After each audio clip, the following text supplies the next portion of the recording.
na mga may karamdaman.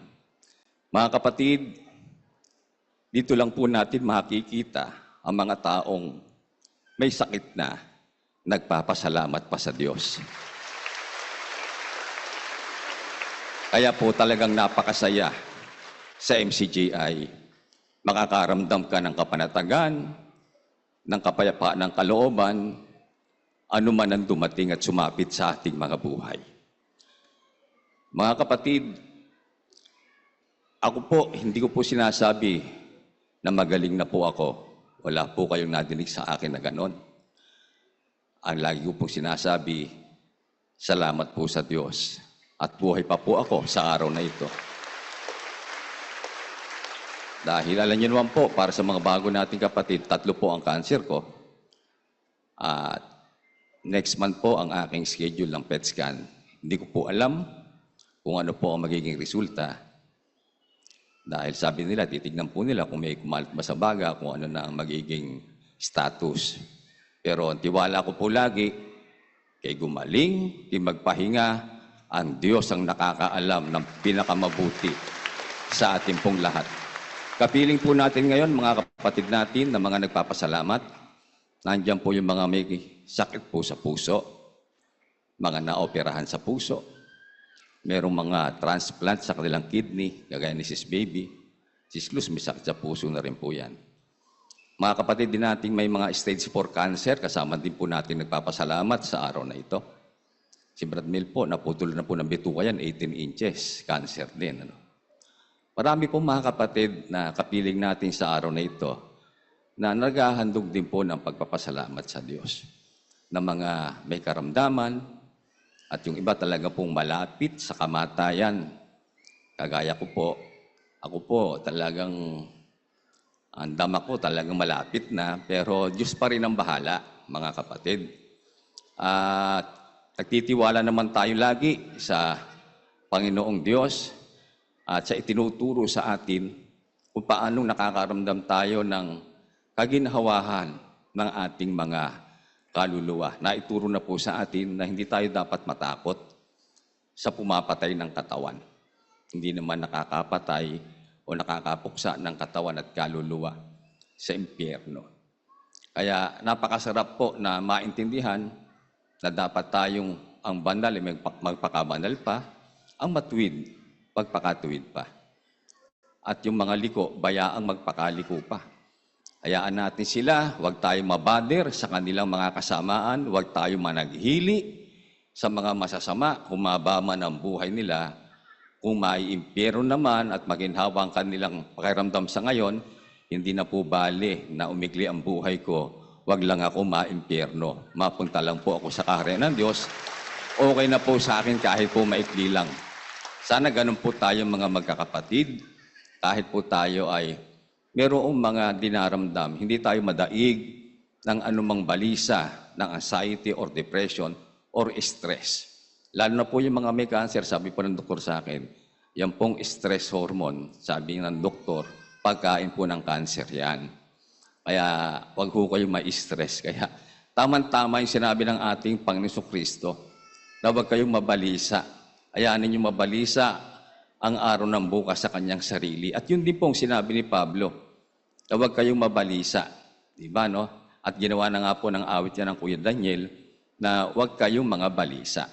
Dahil hindi naman makapagdadagdag ng kahit na isang siko ng buhay ang ating pagbabalisa sa araw-araw.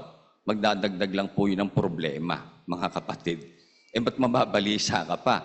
Kung ang Diyos naman ang nagpapangyayari sa ating pong mga buhay. Sa ganda po na mga katwirang ating nadidinig na lahat ng bagay gumagawang magkakalakip sa ikabubuti ng mga nagsisiibig sa Diyos. Alam lang po natin gamitin yung lahat ng bagay sa ikabubuti po nating mga magkakapatid. At walang pinakamabuti sa lahat, kay mamatay, kay mabuhay, basta kasama natin ang Diyos, mga kapatid. Saan man po tayo makarating. Kaya salamat po sa Diyos at meron naman po akong naisulat na letra po ng awit, awa ng Panginoon. Ito po ang ating aawitin sa mga kapatid na may karamdaman. At sabi ko nga po kay Kuya, Kuya, pwede po bang awitin namin ito sa pasalamat? Oo, sabi niya.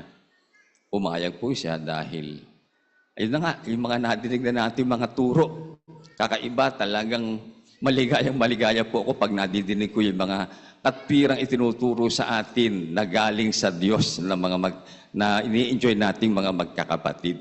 Kaya narito po mga kapatid, ang awit po ng mga kapatid na may karamdaman, samahan niyo po kami. Sana kung nakikita niyo po ang mga kapatid na nagpapasalamat na may karamdaman, ma-realize natin, lalo tayo magpasalamat kung wala tayong karamdaman, mga kapatid. Narito po ang bilang na awit na inihahandog una sa Diyos at sa mga kapatid at sa mga may mga karamdaman. Awit po ito ng mga may sakit para po sa ating lahat.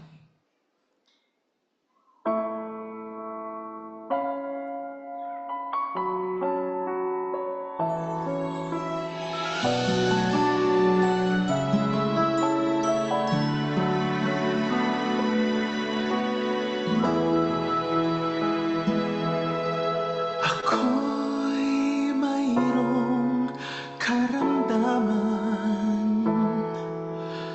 na malapit sa kamatayan. Mahirap, masakit ang pakiramdam. May mga sandaling ibig na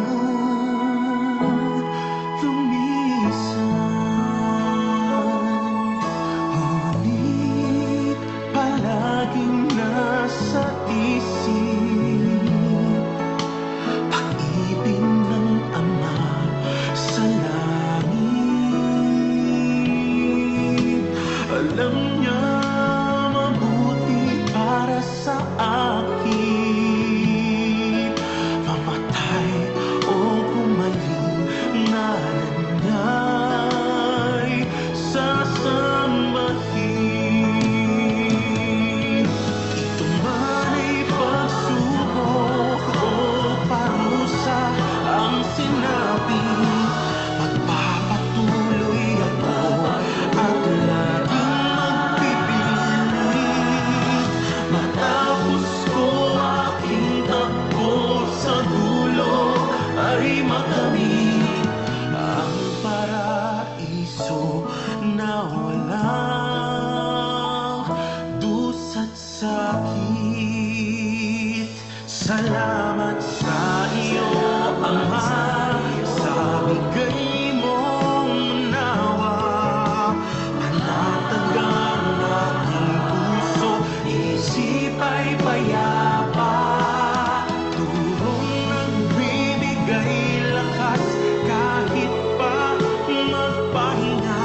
Masayang tatanggapin basta't ikaw ay kasama.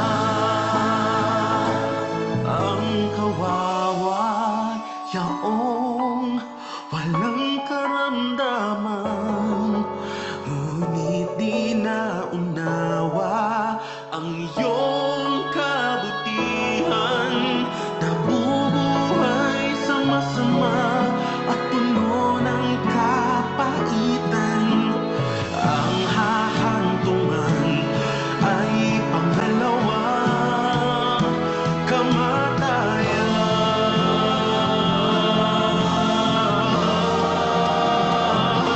Salamat sa iyo, Ama, sa bigay mong unawa. Panatag ang aking puso, isip ay payapa. Turong nagbibigay lakas kahit pa magpahinga. Masayang tatanggapin basta't ikaw ay kasama. Masayang